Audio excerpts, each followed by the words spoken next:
지난 시간에 계시록 1장 1절에서 8절까지는 계시록 전장의 요약이라고 했습니다. 그리고 계시록 1장 1절에서 3절까지는 뭐라고 그랬나요? 네, 요약 중에 요약이라고 이 계시록 책의 의미를 말씀을 드렸습니다. 3절까지만이라도 확실히 익힌다면 계시록 전체의 내용을 완벽하게 아마 이해하실 수 있을 겁니다. 그렇게 3절까지 보았고 오늘은 계시록 1장 4절에서 20절까지 볼 텐데 우선 4절에서 8절까지 함께 읽어보겠습니다. 계시록 1장 4절에서 8절 시작. 요한은 아시아에 있는 7 교회에게 편지하노니 이제도 계시고 전에도 계시고 장차 오시리와 그 보좌 앞에 7 영과 또 충성된 증인으로 죽은 자들 가운데서 먼저 나시고 땅의 임금들의 머리가 되신 예수 그리스도로 말미암아 은혜와 평강이 너희에게 있기를 원하노라. 우리를 사랑하사 그의 피로 우리 죄에서 우리를 해방하시고 그 아버지 하나님을 위하여 우리를 나라와 제사장으로 삼으신 그에게 영광과 능력이 세세토록 있기를 원하노라. 아멘. 볼지어다 구름을 타고 오시리라. 각인의 눈이 그를 보겠고 그를 찌른 자도 볼 터이요.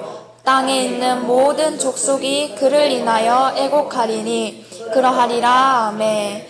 주 하나님이 가라사대 나는 알파와 오메가라. 이제도 있고 전에도 있었고 장차 올 자요 전능한 자라 하시더라. 아멘. 네, 이 지금 1장은 요한이 이제 편지를 하는 중이죠. 편지의 수신자는 최종 수신자는 지난 시간에 종들이라고 했습니다. 하나님의 첫 열매들이 이 편지를 받아야 되는데 편지를 받는 사람이 있으면은 편지를 보내는 사람도 있어야 되겠죠. 그 보내는 사람의 이름을 이제 발신자라고 합니다. 누가 이 편지를 보내나요? 4절을 보니까 4절을 보니까 요한은 아시아에 있는 7 교회에게 편지를 하는데 이름이 이제도 계시고 전에도 계시고 장차 오실이라. 그 보좌의 앞에 7 영과 충성된 증인으로 죽은 자들 가운데서 먼저 나시고 땅의 임금들의 머리가 되신 예수 그리스도라 하면서 세 분의 이름이 나오고 있어요. 지금 첫 번째는 이제도 있고 장차 올 자라는 이름과 하나님 보좌 앞에 7 영과 그 다음에 예수 그리스도. 자, 장차 올 자 하니까 누가 떠오르시나요? 머릿속에 예수님 같죠? 우리는 왜 장차 올 자라고 하니까 예수님을 떠올리는 걸까요? 네, 예수님 다시 오신다고 하셨으니까 예수님 장차 올 자 하면은 재림 때 오실 예수님을 말하는구나 라고 했는데 보세요. 장차 올 자가 있고 7 영의 이름으로 편지하고 그 다음에 예수 그리스도의 이름으로 또 한 번 편지를 하는 거예요.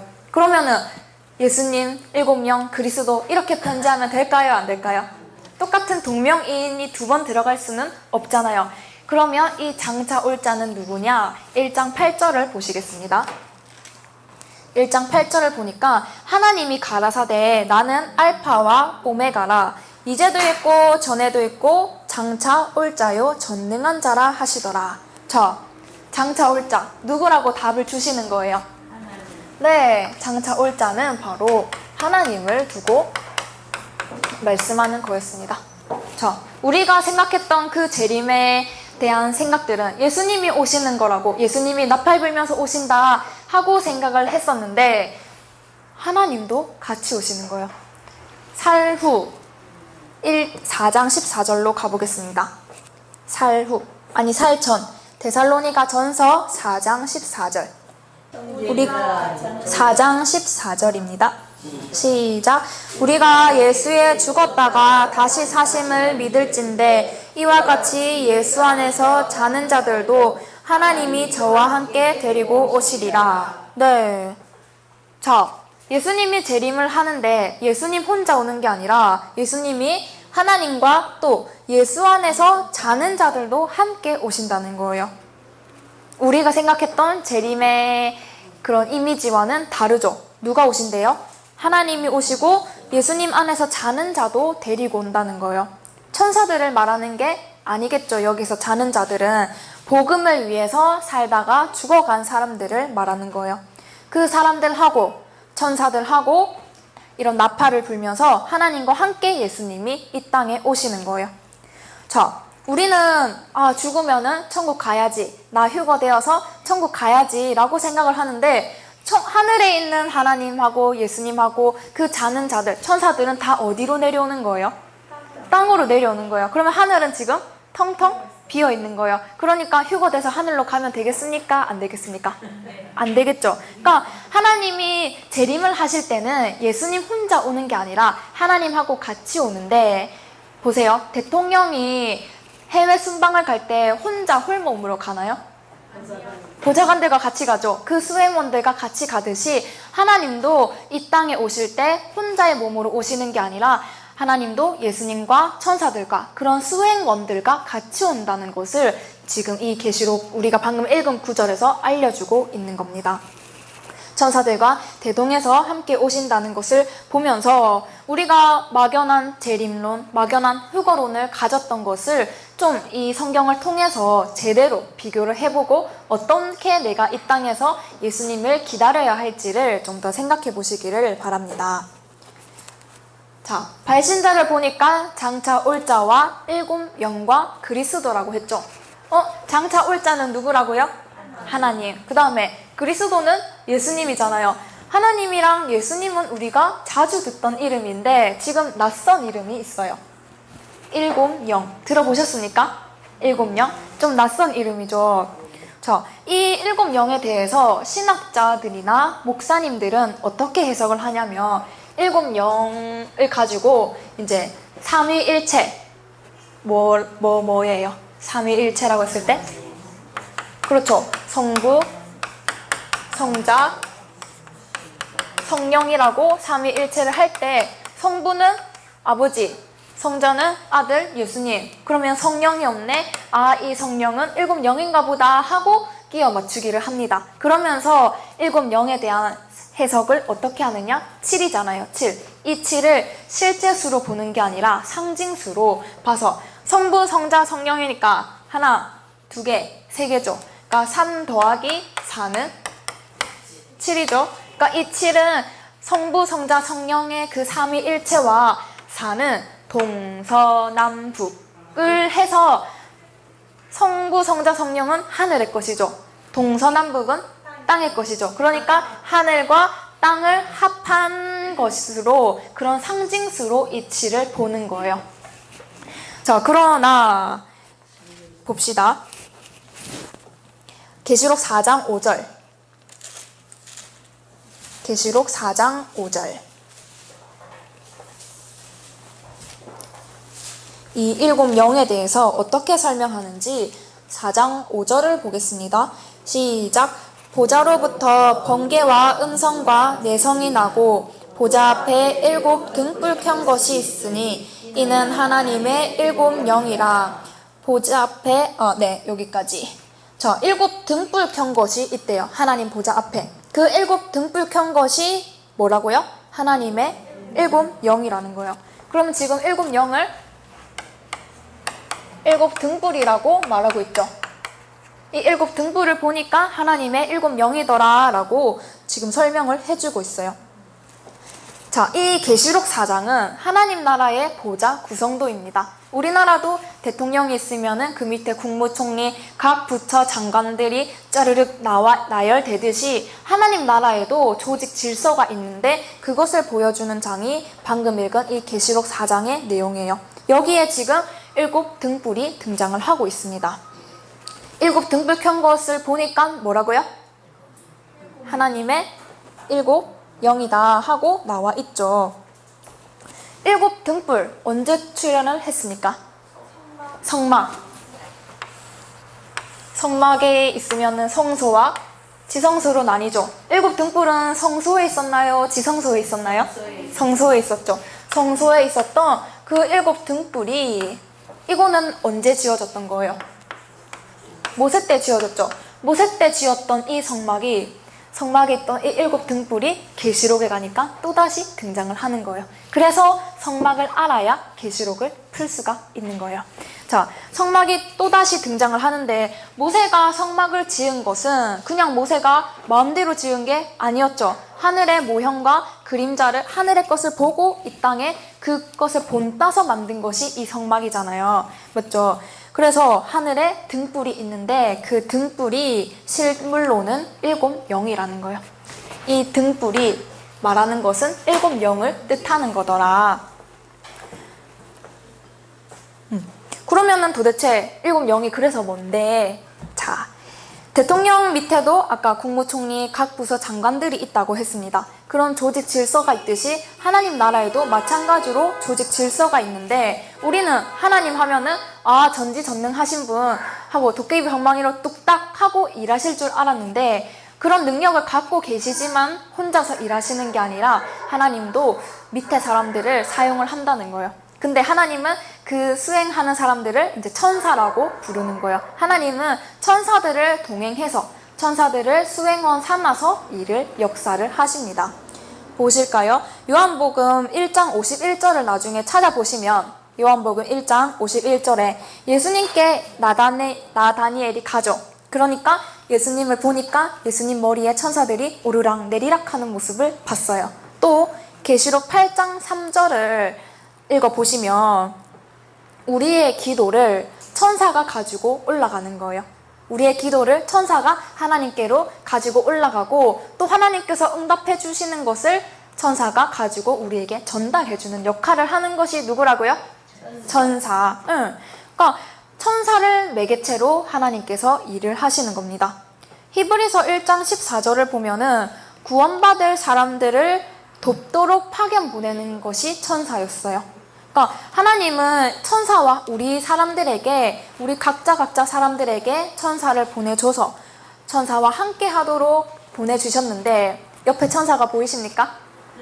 아니, 안 보이죠? 우리의 이 전파가 천사하고 통해야 되는데 이게 녹슬어가지고 지금은 영하고 올바른 교신이 지금 안 되고 있는 지금의 모습입니다. 어쨌든 천사의 역할이 이렇게 중요하다는 것. 우리는 기도하면은 내 기도가 하나님께로 바로 가는 줄 알았는데 천사를 거쳐서 하나님께로 올라가고 응답 역시도 천사를 통해서 우리가 받는다는 것을, 천사는 하나님의 수행원이라는 것을 아셔야 되겠습니다. 그런 천사들 중에서 어떤 영? 일곱 영이 나왔어요. 계시록 5장 6절로 보겠습니다. 네, 계시록 5장 6절. 5장 6절. 시작.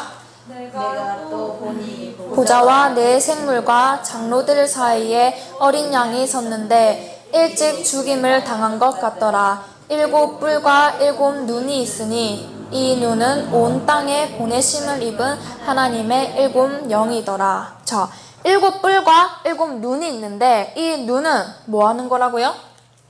일곱 눈은 온 땅에 보내심을 입은 하나님의 일곱 영이라는 거예요. 아까는 일곱 등불이라더니 지금은 일곱 눈이 일곱 영이라고 또 한 번 설명을 해주고 있습니다. 눈은 뭐 하는 역할을 가지고 있나요? 보는 역할을 하고 있죠. 네, 그러니까 이 일곱 영이 하는 역할이 뭐냐 보니까 감시하고 감찰하는, 옛날로 치면은 암행어사 출두요 할 때 그런 암행어사의 역할, 또 오늘날로 친다면은 감사원과 같은 역할을 하는 것이 하나님 나라에 있는 일곱 영이 하는 일인 거예요. 그 일곱 영의 천사가 하는 일이 이 온 땅에 두루 보내심을 입은 하나님의 일곱 영이라는 거예요. 자, 왜 계시록에서 이 일곱 영이 중요하냐면 1장에서 일곱 영이 나오기 때문에 계시록을 보시면 7로 이루어지는 이야기들이 굉장히 많아요. 일곱 인, 일곱 대접, 일곱 나팔, 7로 나오는 이야기들이 많은데 그 원인이 바로 이 일곱 영 때문에, 일곱 영이 원인이 되어서 앞으로 나올 이야기들이 쫙 깔리는 거예요. 어떤 게 나오냐면 일곱 영이 있기 때문에 우리가 앞으로 볼 일곱 별이 나오고, 일곱 별이 있기 때문에 일곱 금촛대가 나와요. 그리고 이 7으로 해서 무엇이 나오냐면 7 인이 나오고 8이 나오고 그 다음이 7 대적으로 이야기가 쭉 진행이 된다는 거예요. 7 영이 있기 때문에 그 7 영, 하늘에 7 영이 있기 때문에 이 땅에 이런 역사들이 일어나기 때문에 7 영을 제대로 풀어야 될까요? 대충 맞춰도 될까요? 응, 수학도 우리가 첫 번째부터 잘못 풀면은 다 막히듯이 이 7 영에 대한 해석을 올바르게 풀어가야 앞으로 있을 7별, 7금초대, 7인 하나도 막히지 않고 올바르게 풀어갈 수 있다는 거예요. 자, 7 영이 마지막 때에 땅에 보내심을 받아서 활동을 하기 때문에 지금 7이라는 숫자가 연속해서 등장을 하는 겁니다. 온 세상을 두루두루 감찰하는 역할을 하는 것이 뭐라고요? 7 영이다. 네.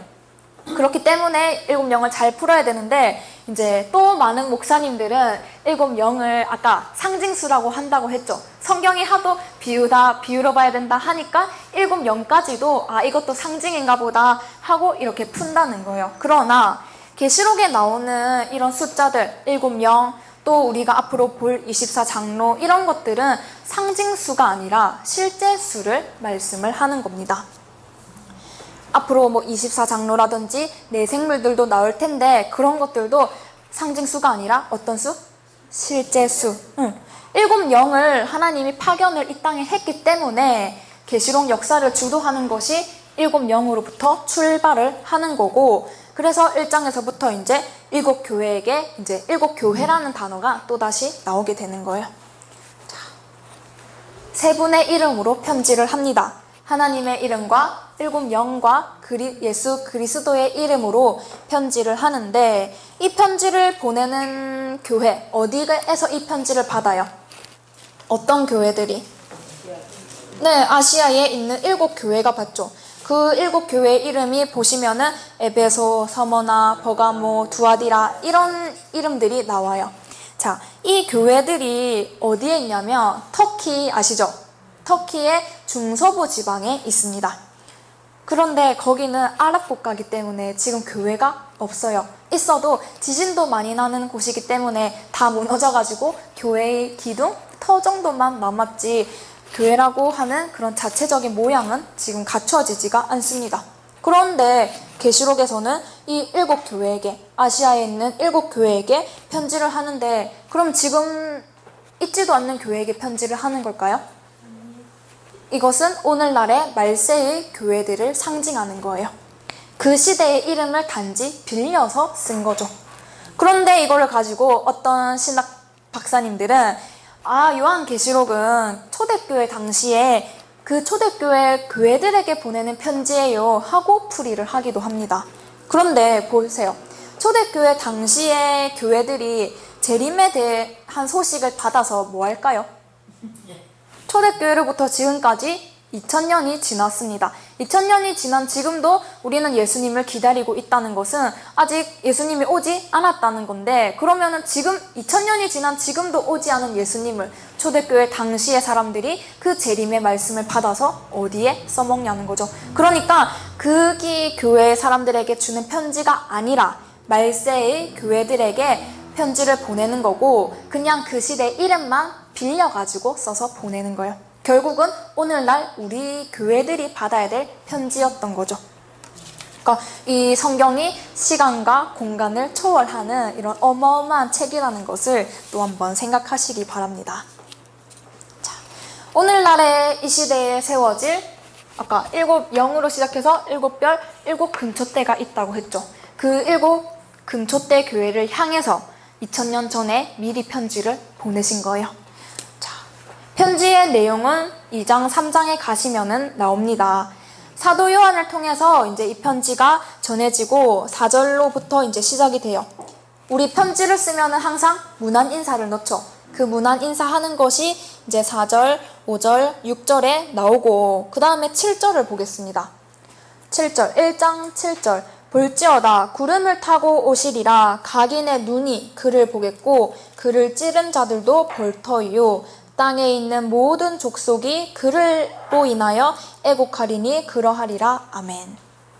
자, 예수님이 어떻게 오신대요? 구름 타고 오신대요. 구름 타고. 많이 들어보셨죠? 예수님 구름 타고 오신다고. 그런데 데살로니가 후서를 가보시면 살후 1장 7절을 보시면 불꽃 중에 예수님이 오신대요.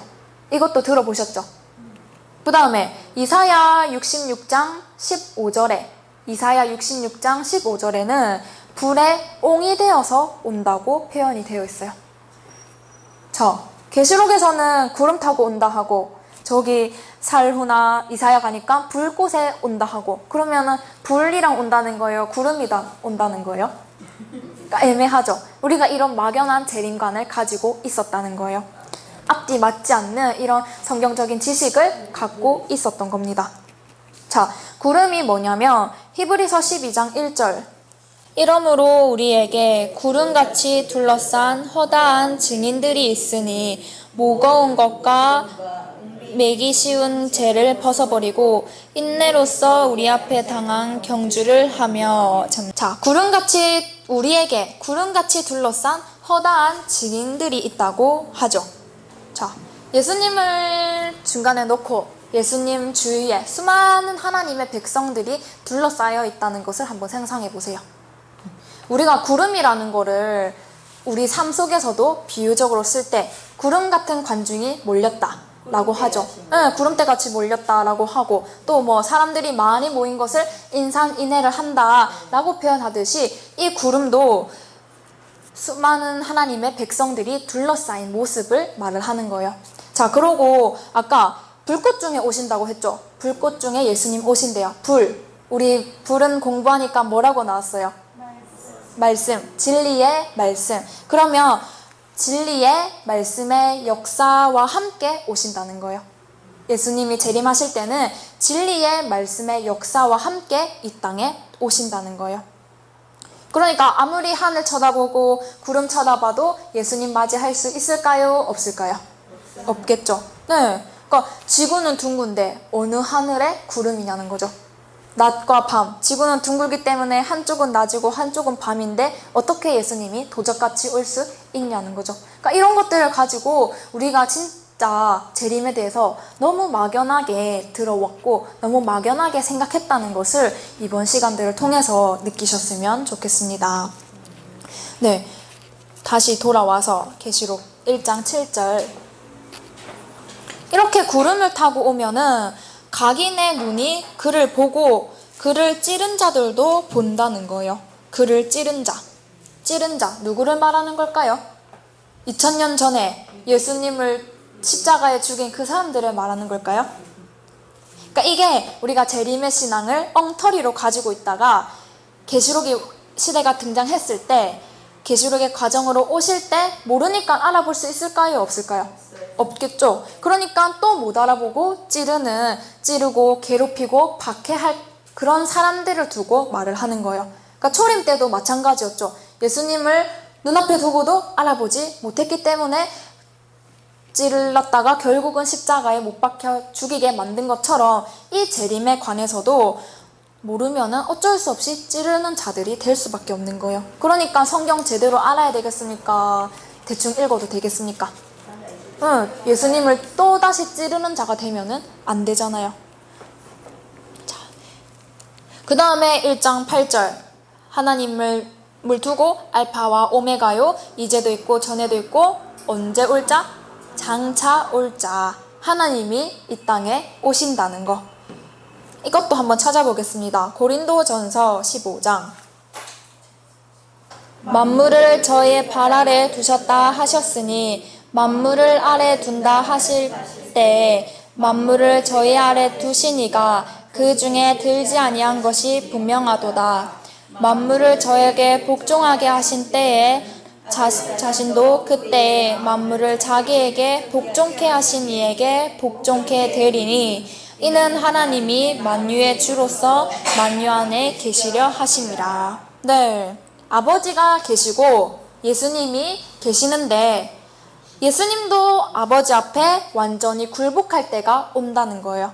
우리는 뭣도 모르고 삼위일체니 하고 떠들고 있지만 때가 되면 아들도 만물을 복종케 하신 이에게 완전하게 복종하게 되는 그런 시점이 온다는 겁니다. 예수님도 하나님 앞에서는 아들인 거예요. 아들. 그리고 하나님은 만유를 발 아래 두신 이로써 만유 안에 들어오신다는 거예요. 하나님은 만유 안에 들어오고 싶어 하셔요. 그러나 하나님이 만유 안에 들어오실 때 강아지나 돼지한테 들어오면 품위가 있겠습니까? 없죠. 누구에게 들어와야겠어요? 사람에게 들어와야겠죠. 하나님의 모양과 하나님의 형상대로 지은 우리 사람에게, 인간에게 들어오신다는 겁니다. 그래서 우리의 육체를 두고서 뭐라고 하냐면, 네, 우리의 육체를 두고 성전, 거룩한 성령이 거할 집이라고 표현을 한 거예요. 그러니까 우리의 몸이 깨끗해져야 될까요? 깨끗해져야 되겠죠. 네.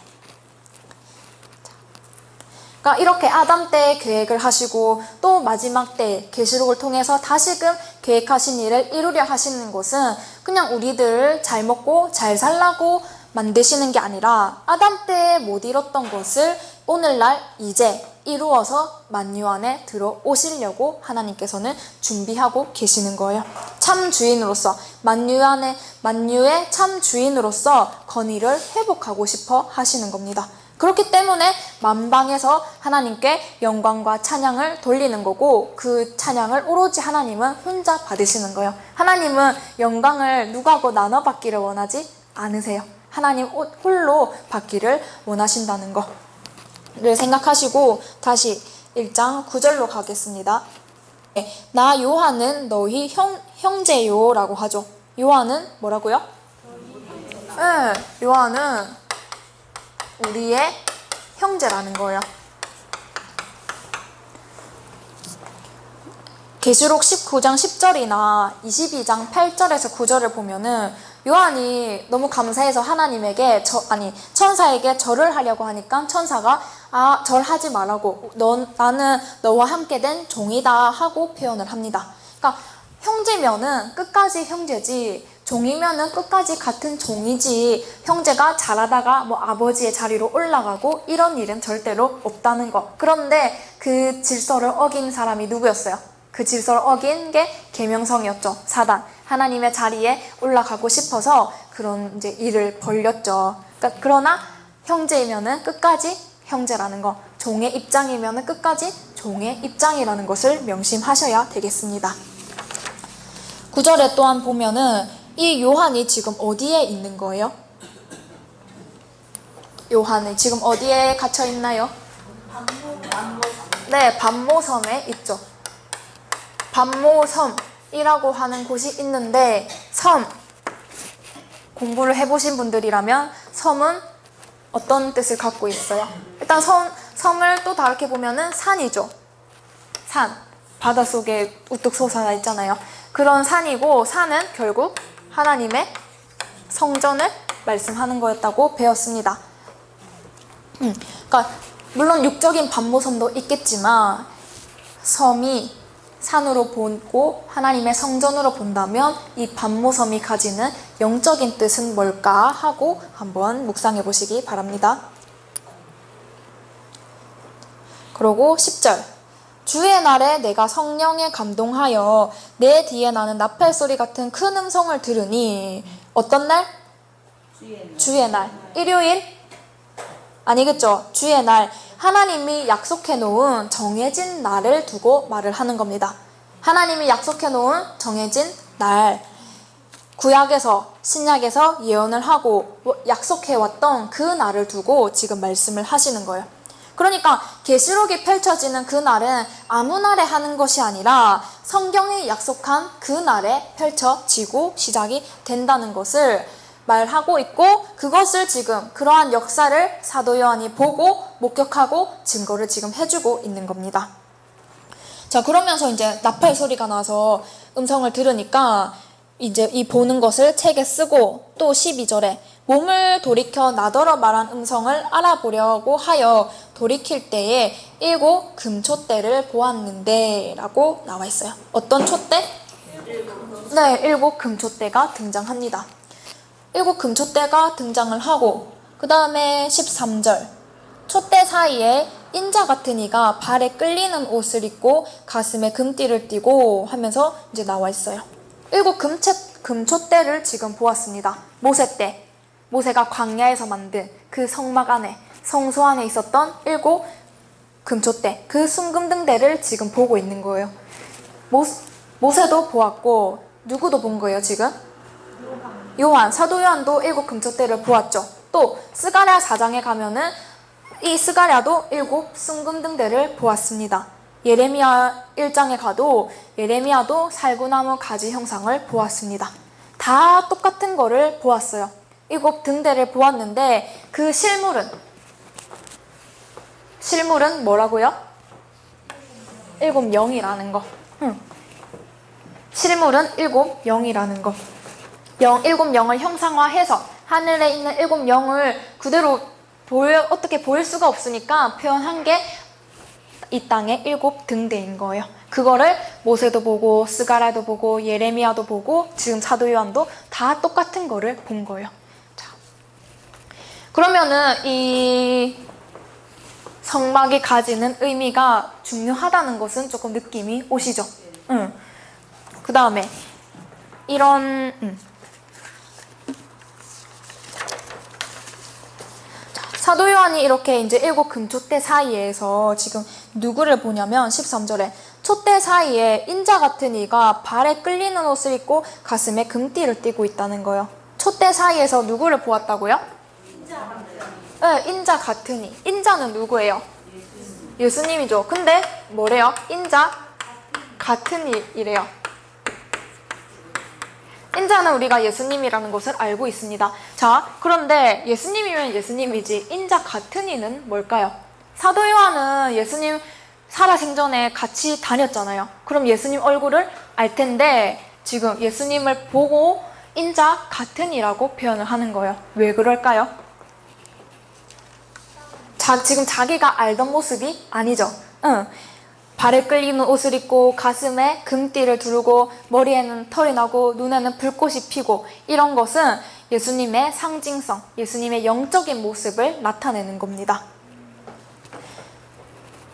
눈에 불꽃이 튄다는 것은 뭐든지 꿰뚫어보는 능력이 생겼다는 것을 말하고 발에 빛난 주석이 있대요.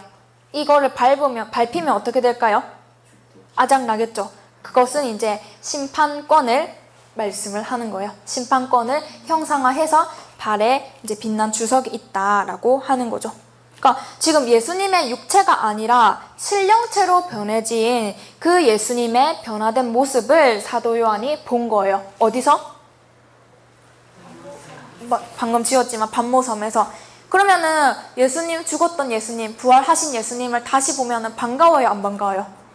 반가우면 우리 같으면은 달려갈 텐데 지금 봅시다. 17절에 예수님을 보고 사도 요한이 어떻게 하냐면 내가 볼 때에 그 발 앞에 엎드려져 죽은 자갈이 되매 그가 오른손을 내게 얹고 가라사대 두려워 말라 나는 처음이요 나중이니.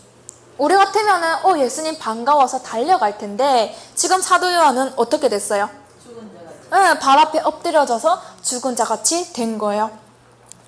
이사야 6장을 나중에 보시면 이사야는 하나님을 보게 됩니다. 하나님을 보면은 할렐루야 이렇게 할까요? 이사야는 하나님 보고 어떻게 했냐면 화로다 나의 망하게 되었도다 하고 한탄을 하는 거예요. 에스겔이나 다니엘이나 다 하나님을 가까이에서 본 사람들은 죽은 자같이 납작 엎드려지고 몸에 힘이 다 빠지는 상태가 되었습니다. 왜냐하면 하나님의 거룩함, 하나님의 그 위엄을 우리 인간이 보면은 그 기운이 쫙 빠지는 거예요. 그런데 우리 유튜브나 보면 천국 다녀왔다고 예수님 만났다고 간증하는 사람들 보면은 예수님 손잡고 다녔대요. 이사야 또 다니엘도 우리보다 훨씬 이 신앙의 고수인 선배인 이분들은 하나님 보고 납작 엎드려졌다는데 우리 같은 사람들은 간증을 들으면은 하나님 예수님하고 손잡고 다녔다는 거예요. 그러니까 뭐가 더 맞는 말일까요? 자, 하나님은 거룩하십니다. 그렇기 때문에 우리 인간이 보면은 죽어요. 그렇게 죽은 자처럼 엎드려졌을 때 예수님이 오셔서 손을 얹고 내니까 이제 두려워 말라라고 이제 예수님께서 도와주시는 거예요. 자, 그리고 18절, 17절에서 이어보면 나는 처음이요 나중이니 곧 산자라 내가 전에 죽었었노라 볼지어다 이제 세세토록 살아있어 사망과 음부의 열쇠를 가졌노니. 산자인데 전에는 죽었다고 했죠. 죽었다가 다시 부활을 했대요. 예수님 맞죠? 그런데 예수님께서 어떤 열쇠를 가지고 계십니까? 뭐라고요? 네, 사망과 음부의 열쇠를 가졌어요. 성경에서는 이 여러 가지 열쇠가 나와요. 천국의 열쇠, 무저갱의 열쇠, 다윗의 열쇠, 이런 열쇠가 나오는데, 열쇠라는 것은 비밀, 암호를 상징하는 겁니다. 뭐라고요? 비밀이나 암호를 상징하는 것. 그런데 지금 예수님께서는 무슨 열쇠를 가졌습니까? 네, 사망과 음부의 열쇠를 가졌다는 것은 예수님께서 정체를 드러내고 심판을 할 수 있는 권세를 가졌다는 것을 말씀을 하는 겁니다. 이해되시나요? 네. 그 다음에 19절에서 이제 20절 같이 읽어볼게요. 시작. 그러므로 내 본 것과 이제 있는 일과 장차 될 일을 기록하라. 내 본 것은 내 오른손에 7별의 비밀과 7 금촛대라. 7별은 7 교회의 사자요 7 촛대는 7 교회니라. 라고 지금 사도 요한에게 편지의 내용을 이렇게 적어라 하고 말씀을 해주고 있습니다. 자, 편지의 내용에 들어가야 될 것은 첫 번째, 본 것. 두 번째, 네, 이제 있는 일. 이제 있는 일. 그 다음이 장차 될 일을 기록하라 라고 합니다. 자, 사도 요한이 본 것은 뭔가요? 아까 나팔 소리가 나서 봤더니 7 금촛대가 보였죠. 7 금촛대를 보았습니다. 그리고 이제 있는 일이라는 것은 이 7 금촛대에서 벌어질 일들, 이것은 우리가 다음 시간에 볼 계시록 2장과 3장에 있는 내용을 말합니다. 그렇다면은 장차 될 일은 무엇일까요? 2장, 이제 있는 일이 2장과 3장의 일이라며, 이제 장차 될 일은 3장 이후 4장부터 되어질 그 계시록의 장을 말씀을 드리는 거예요. 그것을 기록해서 편지로 보내라는 겁니다. 19절 이해되셨죠? 그 다음에 20절을 보니까 내 본 것은 나와있죠. 내 오른손에 있는 7별의 비밀과 7 금촛대라는 거예요. 어떤 비밀이 뭐예요? 7별과 7 금촛대를 보았죠. 7별과 7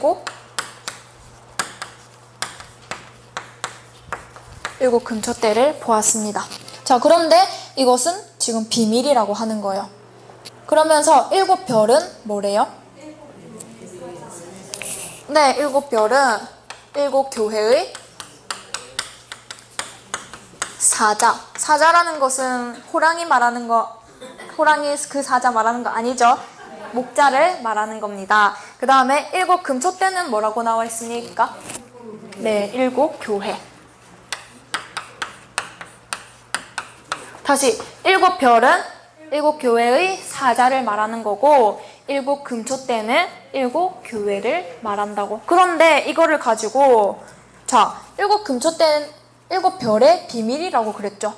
7별의 비밀. 그건 비밀이라 해놓고 7별은 7 교회 사자고 7 금촛대는 7 교회라고 알려줬잖아요. 그럼 도대체 뭐가 비밀이냐는 거죠.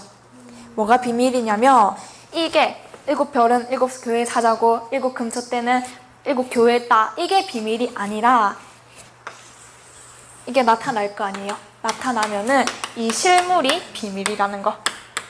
어떤 모습으로 누구에게 나타나는지 그것이 비밀이라는 겁니다. 예를 들어볼게요. 초림 때 메시아가 오기 전에 누가 먼저 와야 된다고 했어요? 세례요한. 그거를 가지고 예언되기를 메시아가 오기 전에는 엘리야가 먼저 와야 된다라고 해서 제자들도 예수님에게 가서 예수님 오기 전에는 엘리야가 먼저 와야 된다고 하던데 맞아요? 하고 물었죠. 그러니까 서기관과 바리새인들은 알았어요.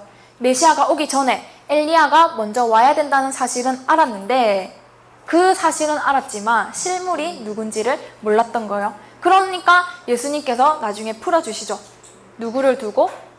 네, 세례요한을 두고 이 엘리야라는 것을 예수님께서 풀어주셔서 그제서야 비로소 알게 된 거예요. 그러니까 그 비밀은, 그 실물에 대한 것은 예수님 한 분만이 알고 계셨어요. 그리고 예수님께서 풀어주실 때 비로소 우리들이 알게 되는 거죠. 육적인 계시가 있고 그 육적인 계시의 또 다른 말이 이제 실상 계시라고 했었죠. 영적 계시, 육적 계시, 육적 계시의 또 다른 이름은 실상 계시 이렇게 했죠. 그러니까 그 서기관과 바리새인들이 엘리야가 올 것은 알았지만 그 실물, 실상 계시는 몰랐는데 예수님께서 알려줘가지고 이제 알게 된 거예요. 그러나 세례요한은 사람들이 물었어요. 당신이 엘리야입니까? 하고 물으니까 세례요한은 나는 아닙니다 하고 했어요. 그럼 세례요한은 자기가 어떤 사명으로 누구의 역할로 온지를 알았어요? 몰랐어요? 네, 몰랐던 거죠. 그러니까 자기도 그 일을 하면서도 몰랐던 거예요. 그러나 예수님만이 이 비밀을 알고 있었던 거죠. 자, 그러면은 세례요한도 자신의 그런 사명, 자신의 본질을 몰랐다면 이 일곱 별이 일곱 교회의 사자라고 했죠. 그러면은 이 교회의 사자는 이 일을 할 거 아니에요. 목회자의 일을 할 텐데 자기가 내가 일곱 별이구나 하고 알까요? 모를까요? 네, 잘 모르겠죠. 자, 이런 세례요한의, 그리고 또 말씀드릴 것은 세례요한의 출현은 메시아의 출현의 전조예요. 전조 현상 들어봤죠?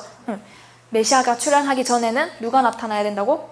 세례요한. 그러니까 세례요한이 나타났다는 것을 보면은 조금 있으면 메시아가 오시겠구나 하고 보는, 그게 되듯이 일곱 교회의 등장은, 일곱 교회가 등장하면은 계시록 시대가 이제 열리는구나 하고 보여주는 전조 현상인 겁니다.